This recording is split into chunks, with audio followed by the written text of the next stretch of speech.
Thanks for tuning in to the Master of the Arts segment here at the World Chess Hall of Fame. My name is Tony Rich, and I'm the Executive Director of the St. Louis Chess Club.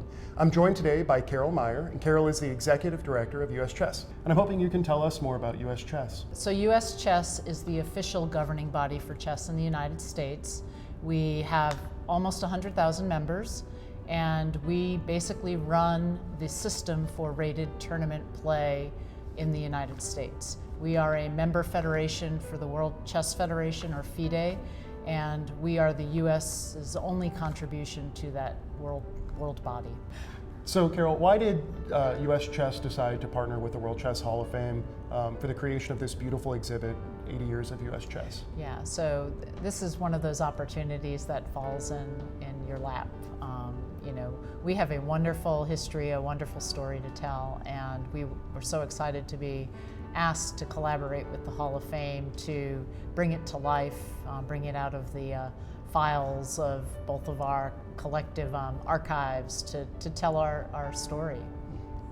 U.S. Chess has a lot going on, obviously, but one of the things that I really like about the organization is kind of the grassroots approach to promoting chess in the United States. Can you talk to that a little? Sure. So our membership is diffuse. We have, as I said, about 100,000 individual members, but we also have a network of clubs, or affiliates as we call them, who basically run chess events throughout the United States using U.S. chess rules, as well as provide opportunities for people to have a rating and play in rated events.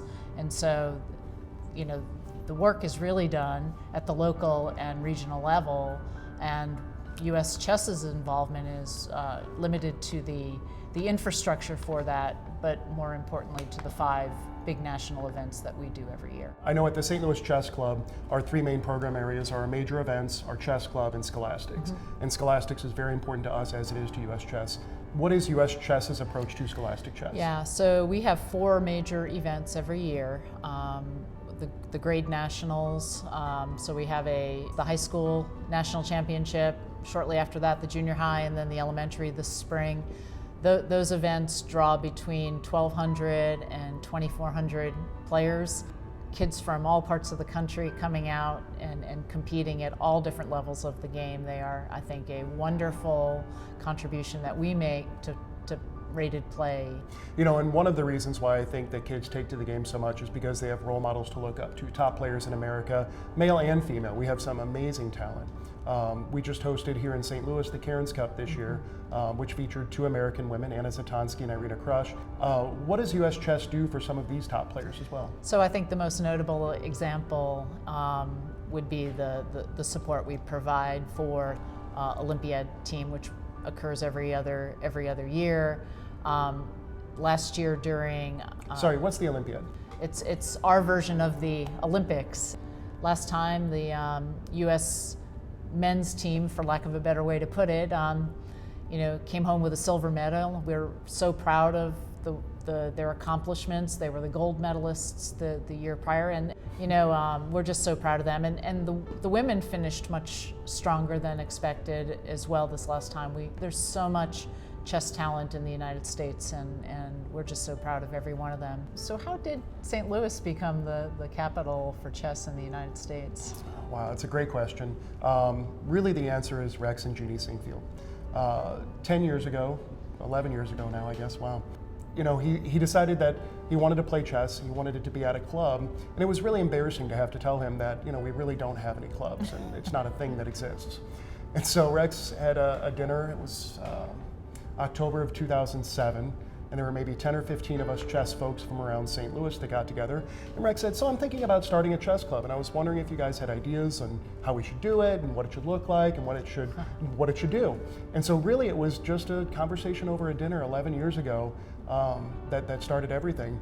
I got a call a couple of weeks after that, and Rex said, so we'd like you to come help us run the club. And I said, I'm all in, What an opportunity. Could you think of a better chance to be able to really start something from the ground up?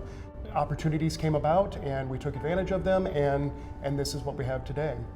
So obviously you've been involved with chess for a good number of years, both as a player and now as a professional who manages a really great operation. Do you have a favorite tournament, and if so, what is it and why? Yeah, so I'm an underdog kind of guy. my favorite tournament is definitely the U.S. Junior Championship. I mean, the Junior Championship is really, really strong. We're talking a field of 10 players. Of those, maybe half or more will be grandmasters already. You get to meet the players before they're the players. Yeah. It's kind of the mentality. I remember Ray Robson and Sam Shanklin and Jeffrey Zhang and a lot of these kids coming into the chess club and almost needing a phone book to sit on top of in order to reach across the chessboard when they play in these junior championships. And now Sam's winning the U.S. championship and playing on the Olympiad team, and Ray Robson has played on the Olympiad team for a number of years now. And Jeffrey Zhang is one of those kids who's right on the precipice of breaking through to become one of those top grandmasters. So I wanted to talk just briefly about Ruth Haring. You know, as you know, obviously, Ruth was an amazing chess player. She was a women's international master. She was a president of U.S. Chess Federation, and she just passed away a few months ago.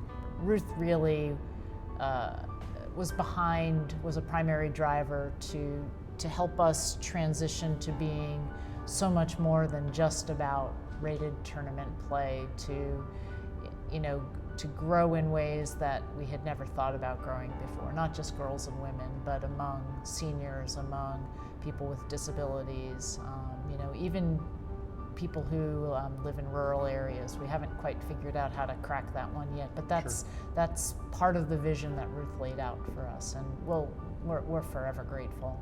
She's going to be missed. Yeah.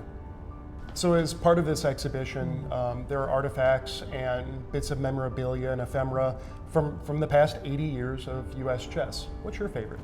Yeah, so there's a well-loved book behind me, Kenneth Harkness's notebook, which is the precursor to the rating system we use today, and it's calculations and recordings of past events of individuals, and to think that not that many years ago, something we can measure in decades, we were calculating people's ratings with something other than a computer program. It's pen and paper. Pen and paper, and not instantaneous as we've come to expect today. So that's just a remarkable, I think, piece to show just how far we've evolved as an organization, but also how we do business has evolved. That really drove it home for me.